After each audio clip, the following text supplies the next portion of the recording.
Okay, welcome to the magic show. So today I'll be doing some close-up magic for you again. So what I want you to do before a trick is please go ahead and shuffle these cards.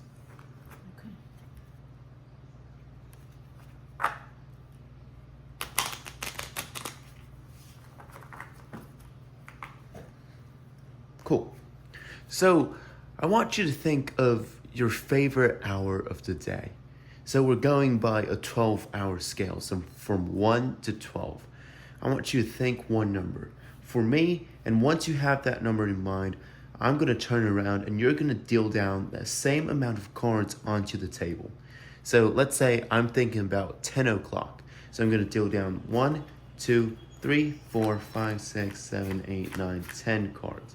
I'm going to go around and then I'm going to place these 10 cards inside of my pocket.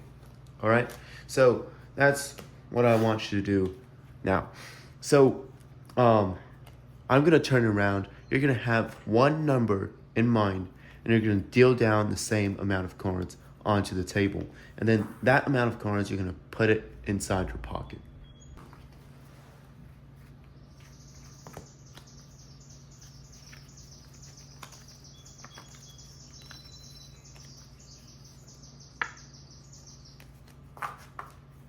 Now you have chosen a number.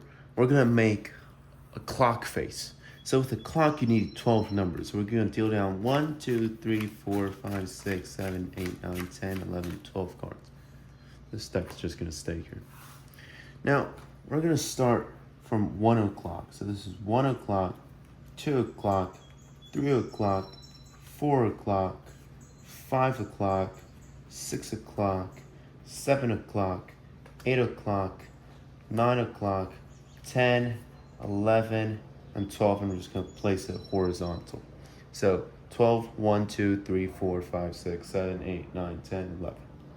So now what I want you to do is I'm going to turn around again and you're going to look at the card that represents your time. Okay, so if you were thinking about the hour 1, you're going to look at the first card.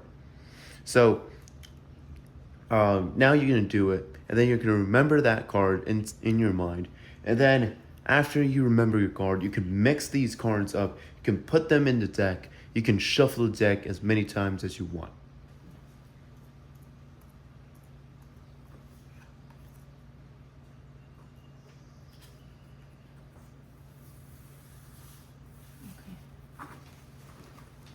So you can place them anywhere inside this pile. All right. Just to make sure, we're actually going to give this deck right here a little bit of a shuffle. So that little bit of a shuffle right here, your deck, your cards are completely gone inside this deck. So now I'm going to try to read your mind here. So remember, at the start, you picked the number, you chose your card, and the face was completely random. So if you had chosen a different number, your chosen card would be completely different, right? So now I'm going to try to read your mind. So I'm going to try to deal down the same amount of cards that you thought, okay? So I want you to please take out the pile that you have in your pocket right now. And then put it on the table. We're going to square it up a little bit so that we don't know how many cards are in here. I'm going to try to read your mind. You probably have 1, 2, 3, 4, 5, 6, 7 cards in your pile. Is that correct? Yes, correct. So I'm going to check it right now. So you have 1, 2, 3, 4, 5, 6, 7 cards. Yes. So now you chose this number. It could be any number between 1 and 12, and I read your mind right here. And actually now with all of these cards, I'm actually going to try and find your card, the card that you saw. So before that, we're going to make it even more fair. We're going to shuffle it one more time. So it should have been a red card Is that correct? Correct. The number should have been a 10. Is that correct? Yes, correct. And it should have, if I'm not mistaken, it should be the 10 of diamonds. Diamonds. Yes. Is that correct? Yes, exactly. So now I've read your mind. It could be any card because you chose the number, and if you chose a different number, it should have been a completely different card. So, however, at the very start of our game, I actually put one card inside this box right here. You give it a little shake, and I hope to see that whatever is in this box matches this card right here. We're gonna take this card out, and it is the 10 of diamonds. Thank you very much. So, okay guys, welcome to the reveal. So basically, this trick needs a little bit of a setup. And if you're telling the story to someone, you can begin with the story. Let's say this, I learned this trick from my dad. It's one of my favorite tricks that I ever learned. And then you can begin the story, and at the end, there's an amazing plot twist right there. So you want to take one card that's from your pile. It can be any single card. And you also want to take the same card but from a different deck. So the one from the different deck, you're just going to place it inside this box before the trick, all right? You're going to place it inside, and then we're just going to place this box right here. And then for this card right here, you can get a Sharpie, you can get a pencil, and for a bicycle card, actually, if you look right here at the top, there is a little yellow mark right here.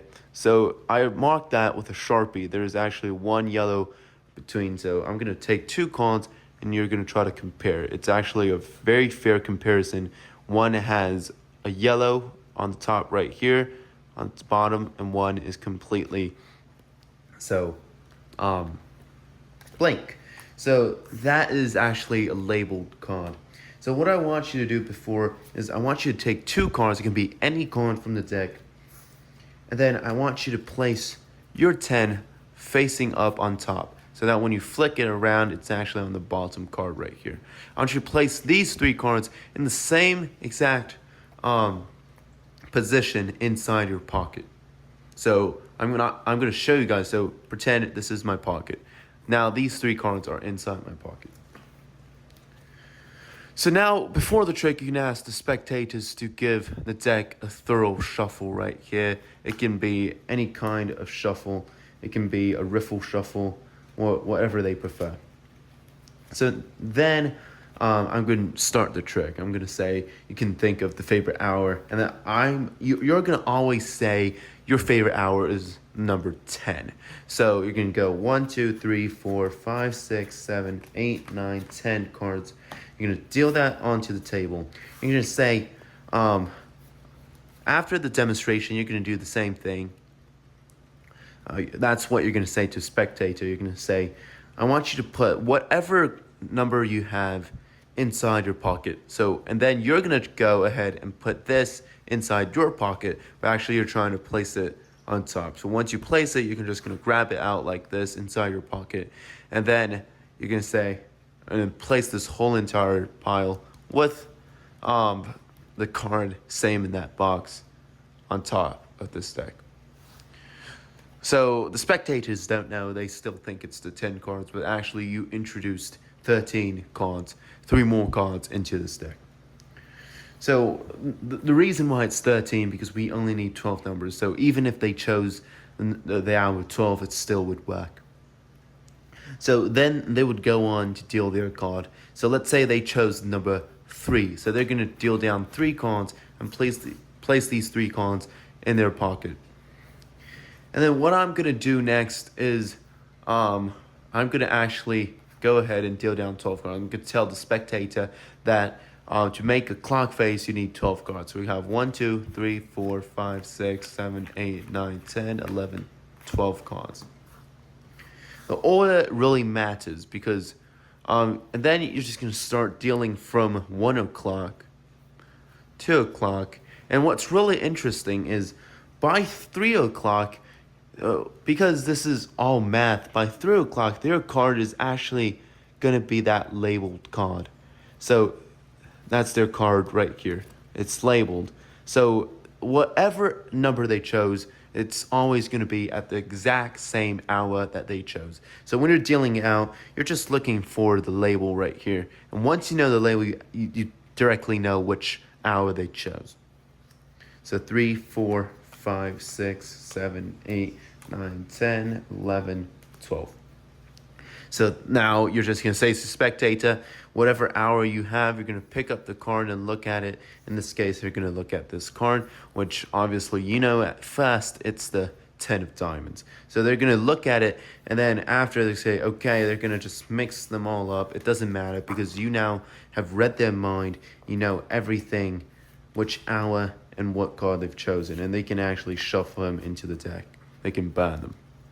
To make this look even better, you can actually give the cards a little bit of a riffle shuffle on top of the deck, so it doesn't really matter.